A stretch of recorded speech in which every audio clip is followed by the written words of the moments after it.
Hello people, welcome back to my channel. So today I'm going to talk about the weird things I craved when I first transitioned into a plant-based vegan diet. I don't use the term vegan to describe my diet anymore, and I'm going to be talking about weird things that I crave now. So I'm just going to use the blanket term whole food, and just keep in mind whole foods, no meat, no dairy, no packaged weird goods.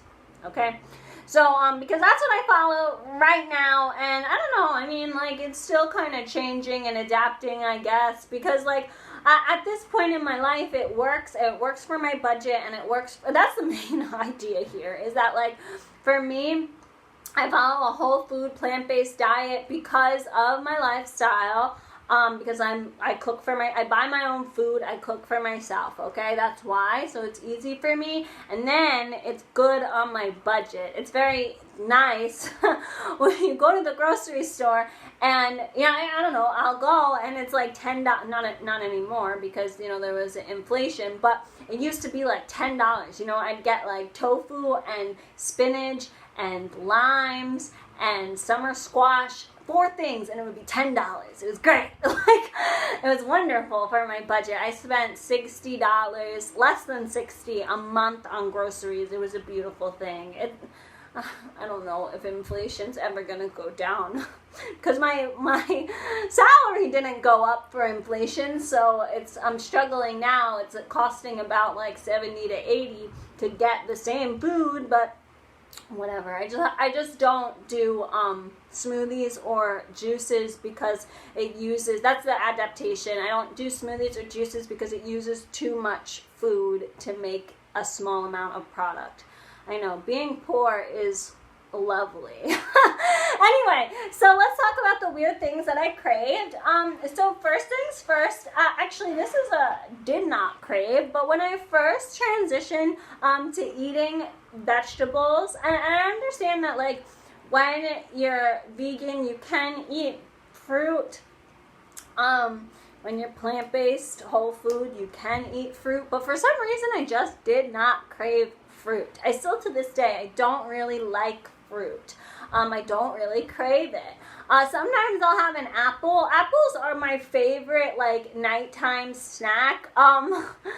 It's great when I'm studying, because I don't know if any of you guys know this, but an apple has just as much caffeine in it as a cup of coffee. So, I mean, it doesn't replace coffee, but if you're, like, home and you're studying and you want to snack around 8-9 o'clock, I love having an apple and some green tea, and it really helps me, like, push through, but then I have problems sleeping, so I don't know. But anyway, apples are great, but I don't crave them that much. Like, I only crave them if it's hot outside or if I'm studying, but overall that's like the only fruit I really crave. So sometimes I'll buy bananas if they're in the discount section of the grocery store, because I don't use almond milk. So if I do make a shake, which is few and far between, I'll put half a banana in it to make it a little bit more sustainable, because I don't use almond milk. But obviously I haven't been buying bananas. I don't buy bananas. I only buy them if they're in the discount market, and I know the discount section, and I know that I'm going to be making shakes, but I'm not making shakes. So yeah, but I don't crave any fruit. I will have, like, mango Italian ice if we go out for ice cream, and it's awkward if I don't get anything, but usually when we go, so, like, I guess that's the one and only time, like, I'll get fruit, is I'll get, like, raspberry sorbet, lemon sorbet, mango sorbet, or icy, or water ice, or Italian ice. Everybody calls it something different depending on where you live, but that's, like, the one and only time. But, I'm poor. We don't go out for ice cream often. So, yeah, so I buy apples, and that's pretty much the only fruit I buy. So that's something I don't crave, which is strange.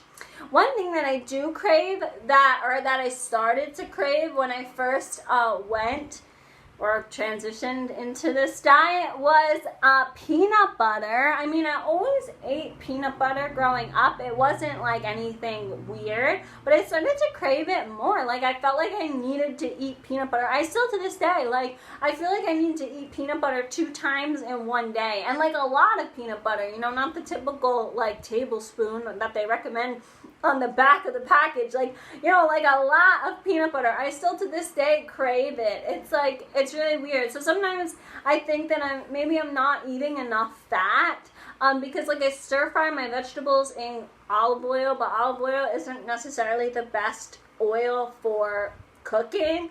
I have tried putting olive oil or having avocado like in a meal, but again, I don't know, I still crave peanut butter afterwards. So I just listen to my body. I don't know. And I used to get the powdered peanut butter, but my nutritionist said not to, because she said I need the fat. That's the category I fall under. Another thing I crave, that this is a very strange, this is a meal. I crave this all the time and I'm not allowed to have it. And it is sauerkraut, oatmeal, and wasabi peas all together. I know, it sounds really weird. One time we were visiting my brother, and the honey pot ran dry, so my father, he budgeted so much during the day for food, and we ended up going to this restaurant, and it ended up costing more than what he budgeted for, so we couldn't have dinner. So what I ended up doing, well, because, you know, we stayed at a hotel, this was a while ago, we stayed at a hotel, and I don't know why we had sauerkraut, but for some reason we had like a can of sauerkraut and wasabi peas, because it was like a road trip. And then oatmeal from breakfast, because of course we hoarded food from breakfast because it was at a hotel. So anyway, so I just created this meal, and I did it based on nutritional value. Like, okay, oatmeal is it's very filling. Sauerkraut's a good probiotic and it's a vegetable, and wasabi peas will make it spicy, so it will stimulate digestion. That's why I created the meal. It was what we had in order to create a good meal with a decent amount of macros food in it. I mean, I'm sure I could have had like cereal and peanut butter, because that was in there too, but then I wouldn't have gotten the vegetable component. So that's why I didn't have that. Anyway, I ended up eating this meal, and it was like really good, and then I ended up having like 2 servings of it, because there was enough to make 2 servings. Yeah, and I love it. Like, I don't know what it is, but it's like really good. However, I can't eat it because sauerkraut and oatmeal do not go very well together digestion-wise. So if I want to have it, I have to have the sauerkraut and the wasabi peas, or the oatmeal and the wasabi peas. This is regular oatmeal, by the way, because I automatically think that oatmeal's unflavored. Like, when I say I want oatmeal, I assume it's unflavored, but that's not how it works. So this is unflavored oatmeal I'm talking about. But yeah, but I can't eat it because it's really difficult to digest. But I really like the way it tastes. I don't know. Second or third, I don't know what number we're on, is wasabi peas, or anything spicy. I never really liked spicy food when I was younger / not on this diet.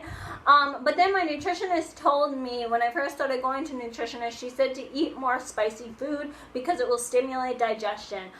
So I did. I started eating more spicy food, curry, sometimes Thai, well, you know, like there's Indian food, and then there's Mexican food, it's pretty spicy, and then Thai food is kind of like a mix of Chinese and Indian. So like those kind of spices, I have cumin, I have red pepper, I have curry, turmeric, that's for inflammation. That's not necessarily spicy. Black pepper. So those are like the spices that I have downstairs, and that's it. Because like I don't know what else to get. Plus I don't really use anything else. So yeah, but it's really good. It just, I don't know, it's kind of hard to use spices because you don't really know like what goes with what. So I use curry and turmeric a lot because they go really well with vegetables. But the cumin is sometimes difficult. Same with the red pepper. That can be sometimes difficult because it doesn't go with like everything. But anyway, yeah, so that's another thing that I do, and now I crave it. Now I actually want curry. Like, I actually want Indian food. If I get to choose a meal, like if it's my birthday, I will say, oh, I want to go get Indian food, you know, and even Mexican food too, because like that can be spicy as well. I mean, Chipotle, you know, the tofu, the sofritas, that's like pretty spicy. So if I go out to eat, it's rare, it's far and few between, but usually I will choose Chipotle over regular Mexican. Well, no, that's not necessarily true. I do like regular Mexican food, but I don't really live in an area that has, like, Texas has good Mexican food. I don't really live in an area that has good Mexican food, so like Chipotle and a Mexican restaurant are kind of even, to be honest. But yeah, but now I crave more spicy food. And the next thing, this is a drink, is, well, apple cider vinegar. I not necessarily crave it, like taste-wise, but my body wants apple cider vinegar, hot apple cider vinegar. So like, yeah, I have to take like maybe the cap full of apple cider vinegar and put it into hot water, and then I can make a tea out of it. Sometimes I'll put a lime or a lemon. Sometimes it's really good if you put like something citrusy because it takes away the apple cider vinegar taste. But every night I crave like hot tea with apple cider vinegar. And when I say tea, I don't mean like the bag tea. I mean like hot water, apple cider vinegar, and a lemon. You know, and that's tea. And that's like what my body will crave. Sometimes I'll throw some mint leaves in there if it's like, if I have limes. It depends. Like I buy lemons and limes from the discount section. I know that they're fruit. I don't really consider them fruit because I'm not eating them. I'm just putting them in my drink. But yeah, but I crave that. And that's sometimes a little strange. Hot apple cider vinegar. A lot of people don't like it in general. But it's really good. To make your own tea is great. Like, I've made my own tea, especially when I'm sick, with like red pepper flakes and ginger and apple cider vinegar, and it really kicks that cold right out of you. You should put honey in it. That's what, at least what the recipe says, but I don't. That's another thing I crave though, honey. For sure. I don't know. I stay away from honey just because it's more cost effective to buy maple syrup, because maple syrup's a little sweeter, and you can get a bigger jug of it. Again, I don't buy real maple syrup. I get it from the dollar store. So, and same with honey. I buy honey from the dollar store, and they have agave at the dollar store. And the reason why I choose maple syrup over all three is just because you get a bigger bottle for $1. But in reality, I do crave honey. I am Middle Eastern. I crave honey. And I think it's okay because it's a natural sugar. And again, I don't necessarily eat honey. I have maple syrup more. I really like maple syrup and peanut butter together. That's like a pretty good food combination that like I never did before. But yeah, there's the other thing that I crave that's kind of strange or different for me, I should say. And let me think if I forgot anything. Oh, yes. Well, after eating spicy food, I do crave a dessert. And I never craved dessert before. And that's where the apple comes in. When I'll eat like, you know, something spicy for dinner, and then I will have an apple, you know, and it kind of cleanses. I do put the apple in the microwave, okay? And I put pumpkin spice seasoning on the apple, because And this is like a budgeting thing because pumpkin spice has cinnamon in it already, and I'm supposed to eat cinnamon. So instead of buying cinnamon, nutmeg, and pumpkin spice, I just buy pumpkin spice because it has everything in it already. But I am supposed to eat cinnamon and apples together. It's supposed to be good for me. I don't know. But that's what I'll do. Yeah, but I never craved like dessert before. But again, when I say dessert, I'm not talking about chocolate cake. I'm talking about an apple in the microwave. It's not even baked apple. It's like cut up, put in the microwave with a little bit of pumpkin spice seasoning, and that's dessert. Also oatmeal, peanut butter, maple syrup. That's a pretty common breakfast, I should say. But I crave that as well, and I never craved that before. Last but certainly not least, this is a beverage. And this was actually my nutritionist recommended to stimulate my digestion.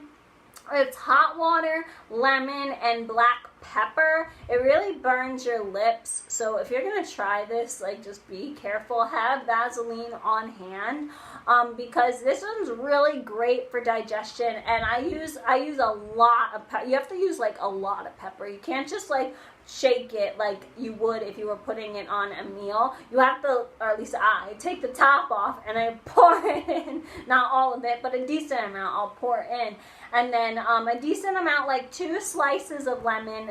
I used to use 1 and it didn't, like a little bit of pepper, 1 slice of lemon, it didn't work. I had to do 2 slices of lemon, lots of pepper, and hot water. And what ends up happening is a scientific reaction, because when you put a spice like pepper into a hot food, it makes the food even hotter. So the same thing with like food. If you put curry in a stir fry, it's going to make the stir fry even hotter.